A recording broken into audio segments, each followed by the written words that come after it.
Hello there, my name is Dr. Andy Knox. I'm a GP and I'm Director for Health and Wellbeing here in Morecambe Bay. And I want to talk to you right now in just 1 minute about something that is killing far too many people here in the UK, especially here in Morecambe Bay, but it's true everywhere. And if it's not killing people, then it is leaving them with life-changing disability. And that thing is a stroke. And I want to teach you it very quickly, 3 key things that you can do to work with us to prevent strokes from happening. The first is this: if you smoke, stop smoking.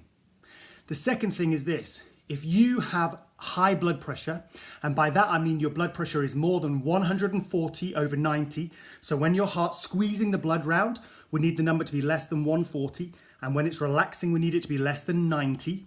If your blood pressure is more than 140/90, your risk of a stroke is significantly increased.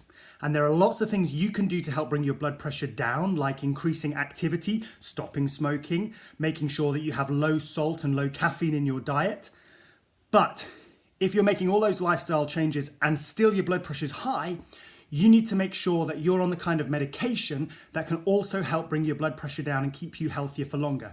If you're already on medication but your blood pressure is still teetering above that, don't just mess around with it. Take it really seriously. It can seriously damage your health.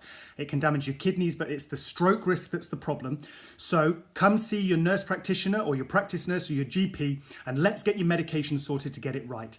And the third thing is you need to learn to monitor your pulse.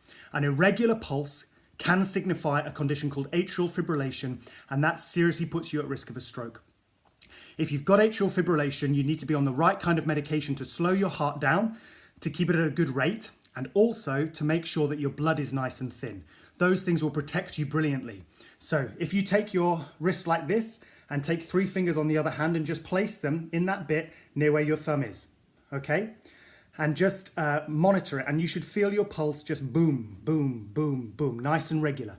If it's going erratic, if it's going ba-dum, ba-da-ba-da-ba-da-ba-dum, or boom, ba, ba-da-ba-da-ba, boom, ba, anything that's not a nice steady rhythm, it could signify that you've got atrial fibrillation. You need to get that checked out by your practice nurse or your nurse practitioner or your GP, and you need a heart scan called an ECG just to see the electrical tracing of your heart. It will help us know whether or not you've got a problem. If you have, we can get you on the right medication, we can sort that condition out and keep you healthier for longer. Come on, let's stay healthy and well. People do not need to be dying unnecessarily of strokes, and they do not need to be having life-changing problems which can really affect you and your family and the community around you long term. Let's be healthy and well. Let's stop strokes becoming the problem they are. Stop smoking, get your blood pressure good, and make sure your pulse is nice and regular.